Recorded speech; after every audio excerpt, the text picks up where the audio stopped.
Shalom saudaraku yang dikasihi Tuhan Yesus Kristus, puji Tuhan. Hari ini kita diberikan kesempatan kembali oleh-Nya untuk bersama-sama mengambil waktu sejenak mendengarkan firman Tuhan. Firman Tuhan dalam program Persiran terambil dari Matius ke-13 ayat yang ke-33 demikian. Seumpama ragi yang diambil dan diadukannya ke dalam tepung terigu 3 sukat sampai kamir seluruhnya. Saudaraku yang dikasihi Tuhan Yesus Kristus, perumpamaan Tuhan Yesus dalam bacaan Matius kali ini cukup positif karena memberikan gambaran baik bagaimana menjalani hidup. Perumpamaan biji sawi dan ragi menjadi perumpamaan yang sekalipun menggambarkan dua benda yang berbeda, tetapi sama-sama memberi pengaruh yang luar biasa, sekalipun dari sisi fisik diawali dengan ukuran yang kecil atau sedikit. Biji sawi digambarkan sebagai biji yang terkecil di antara semua benih. Tetapi ketika ditanam dan bertumbuh, pertumbuhannya bisa lebih besar berpuluh-puluh kali seperti pohon dan menjadi tempat bersarang burung-burung di udara.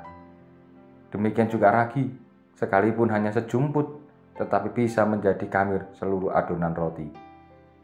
Perumpamaan ini mengingatkan kita agar kita hidup bagai biji sawi dan ragi yang sekalipun kecil, sedikit dan tidak dipandang orang, tetapi bisa dan mampu memberikan pengaruh yang besar bagi sekeliling.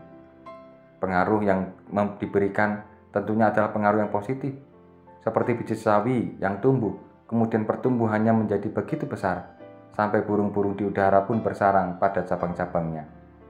Menjadi berkat dari pengaruh positif ini dituntut oleh setiap kita yang menerima Tuhan Yesus sebagai Juru Selamat.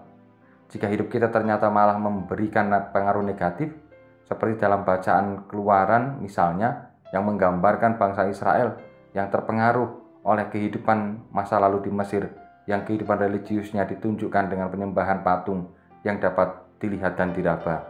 Maka tidak hanya kita yang mendapatkan hukuman, tetapi orang lain juga mendapatkan hukuman, bukannya berkat.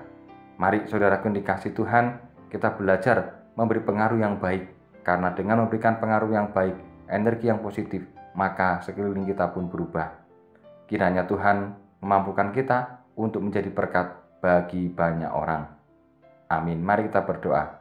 Tuhan, tolong kami, walaupun kehidupan kami sedikit jumlahnya sebagai umat-Mu di tengah-tengah dunia ini, tetapi biarlah Tuhan kami bisa menjadi ragi yang walaupun sedikit tetapi bisa menjadikan semua adonan kamir.